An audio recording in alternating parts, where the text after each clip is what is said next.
Well, there is proof that the Asian carp have invaded the Wabash River in the Lafayette area and even farther north. But what can be done to keep them from potentially taking over and even getting into the Great Lakes?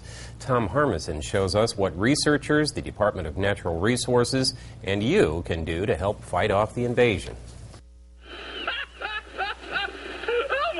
Just about 70 miles south of Lafayette on the Wabash River, fisherman Brendan Kearns caught a glimpse of what could be the near future in Tippecanoe County.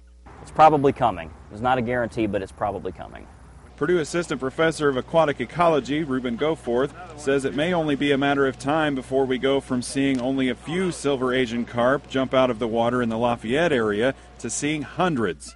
He believes the fish are leapfrogging up the river as they reproduce. Goforth says one way to keep their numbers from growing is to try to attack the carp before they can mature. One possibility is to look at trying to control them at the egg stage or the embryo stage and basically use physical measures to try to disrupt their development. Another Purdue researcher hopes to put the existing population of adult Asian carp to good use. We're trying to develop approaches to increase the commercial value of an underutilized fish.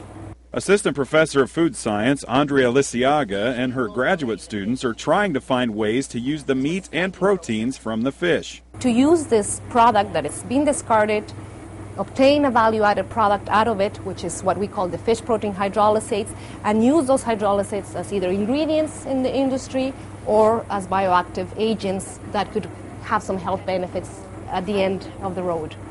In the meantime, the Department of Natural Resources plans to use a temporary barrier fence in Eagle Marsh near Fort Wayne to stop the possibility of Asian carp working their way to Lake Erie during heavy flooding. But what can the rest of us do to help? One way fishermen can help stop the migration of these fish is through their bait buckets. Never release bait fish from one body of water into another. Because even experts sometimes have a hard time distinguishing between juvenile Asian carp and some of our native minnows.